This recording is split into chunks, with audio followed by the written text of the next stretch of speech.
집행유예 기간 중인데 혹은 집행유예 끝났는데 제가 사건이 다시 발생했습니다.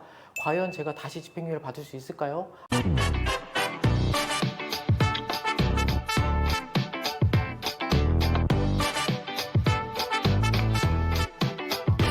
안녕하세요. 저번에 기소유예, 선고유예, 집행유예에 대해서 간단하게 말씀을 드렸는데 오늘은 현실적인 사건을 한번 정리를 해보도록 하겠습니다. 집행유예 기간 중인데 혹은 집행유예 끝났는데 제가 사건이 다시 발생했습니다.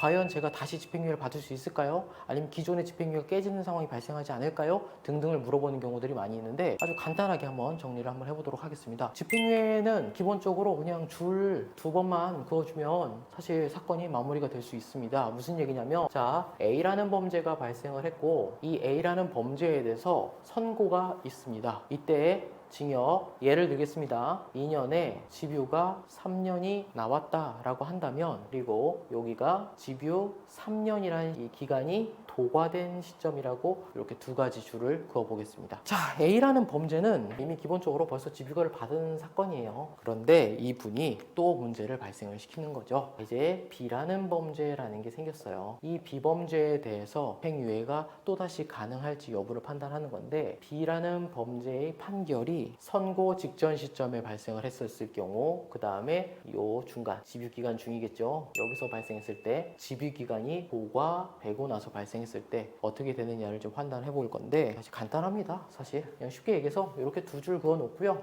요 안에 선고가 발생하면 집행유예는 다 불가하다 라고 보면 되고, 이 전과 후는 전부 다 가능하다 판단하면 돼요. 간단하죠. 무슨 얘기냐면 B라는 범죄가 발견돼서 이 선고가 있기 전에 선고를 한다고 하면 집행유예는 당연히 가능. B라는 범죄가 발생해서 재판을 쭉 받고 있다가 집행유예 기간이 도과하고 이때 선고가 발생을 하면 이때도 집유는 가능. 다만 집유를 선고받고 이 집유기간이 도과되기 전에 선고를 하는 경우에는 집유가 불가능. 이렇게만 간단하게 체크하시면 집유기간에 대해서는 충분히 바로 확인이 가능하다고 생각하시면 될 것 같아요. 자, 내 사건이 지금 제가 절도라는 범죄를 저질러서 집유기간을 받았습니다. 그러던 중간에 제가 다른 범행을 저질러 버렸어요. 가장 많이 하는 경우죠. 실제 가장 많은 사례로 한번 이제 예시 문항을 풀어보도록 하겠습니다. 제가 강도를 했습니다. 그래서 징역 2년에 집행유예 3년을 받았습니다 라고 하고 일단 집유 3년이 도과된 시점이 있대요. 사실 대부분 징역형의 집행유예를 받게 되면은 내가 선처를 받았구나 생각해서 더 이상 범행을 저지르지 않는 경우가 태반인데, 간혹 가다가 자신의 의사와 상관없이 교통사고를 낼 수도 있고 혹은 술을 먹고 또 사고를 치는 경우들도 생기죠.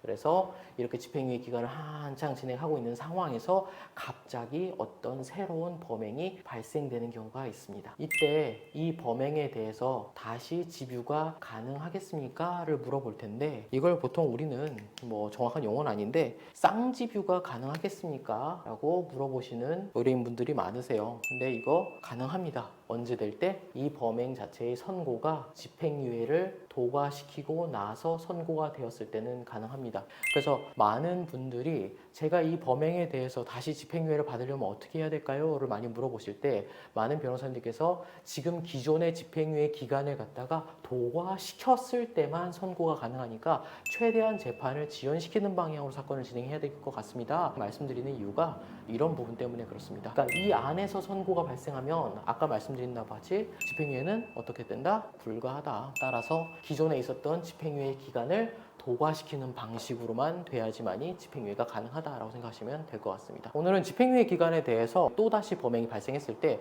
집행유예를 한 번 더 받을 수 있느냐에 대해서 확인해 봤고요.